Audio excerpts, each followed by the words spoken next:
శ్రీగణనాయకాష్టకం. ఏకదంతం మహాకాయం తప్తకాంచనసన్నిభం లంబోదరం విశాలాక్షం వందేహం గణనాయకం. మౌంజీకృష్ణాజినధరం నాగయజ్ఞోపవీతం బాలేందుసకలం మౌళీ వందేహం గణనాయకం. చిత్రరత్నవిచిత్రాంగం చిత్రమాలా విభూషితం కామరూపధరం దేవం వందేహం గణనాయకం. గజవక్త్రం సురశ్రేష్టం కర్ణచామరభూషితం పాశాంకుశధరం దేవం వందేహం గణనాయకం. మూషికోత్తమమారుహ్య దేవాసురమహాహవే యోద్ధుకామం మహావీరం వందేహం గణనాయకం. యక్షకిన్నెరగంధర్వ సిద్ధవిద్యాధరైः సదా స్తూయమానం మహాబాహుం వందేహం గణనాయకం.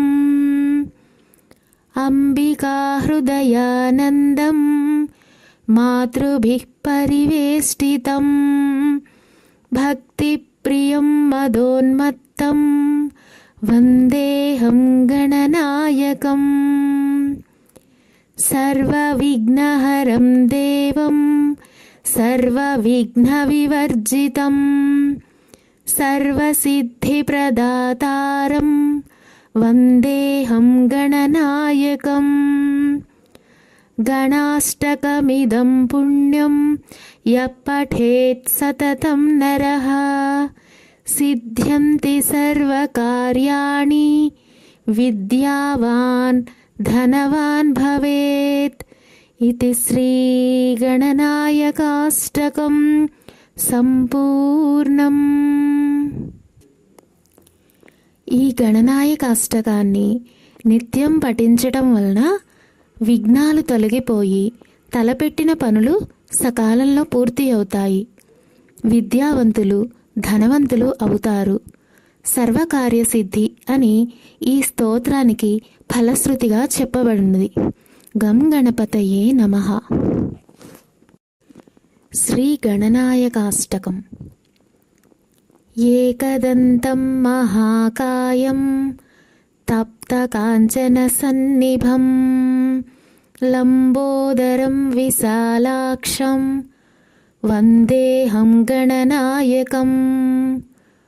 మౌంజీకృష్ణాజినధరం నాగయజ్ఞోపవీతం బాలేందుసకలం మౌళీ వందేహం గణనాయకం. చిత్రరత్నవిచిత్రాంగం చిత్రమాలా విభూషితం కామరూపధరం దేవం వందేహం గణనాయకం. గజవక్త్రం సురశ్రేష్టం కర్ణచామరభూషితం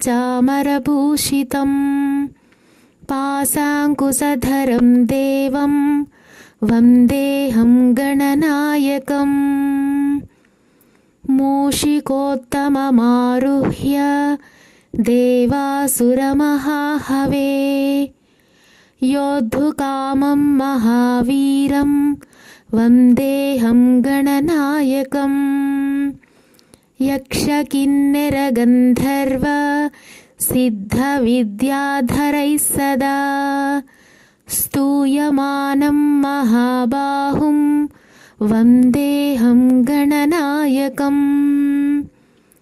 అంబికాహృదయానందం మాతృభిః పరివేష్టితం భక్తిప్రియం మదోన్మత్తం వందేహం గణనాయకం. సర్వవిఘ్నహరం దేవం సర్వవిఘ్నవివర్జితం సర్వసిద్ధిప్రదాతారం వందేహం గణనాయకం. గణాష్టకమిదం పుణ్యం యః పఠేత్ సతతం నరః సిద్ధ్యంతి సర్వకార్యాణి విద్యావాన్ ధనవాన్ భవేత్. ఇది శ్రీ గణనాయకాష్టకం సంపూర్ణం. ఈ గణనాయక అష్టకాన్ని నిత్యం పఠించటం వలన విఘ్నాలు తొలగిపోయి తలపెట్టిన పనులు సకాలంలో పూర్తి అవుతాయి. విద్యావంతులు ధనవంతులు అవుతారు. సర్వకార్యసిద్ధి అని ఈ స్తోత్రానికి ఫలశ్రుతిగా చెప్పబడినది. గం గణపతయే నమః.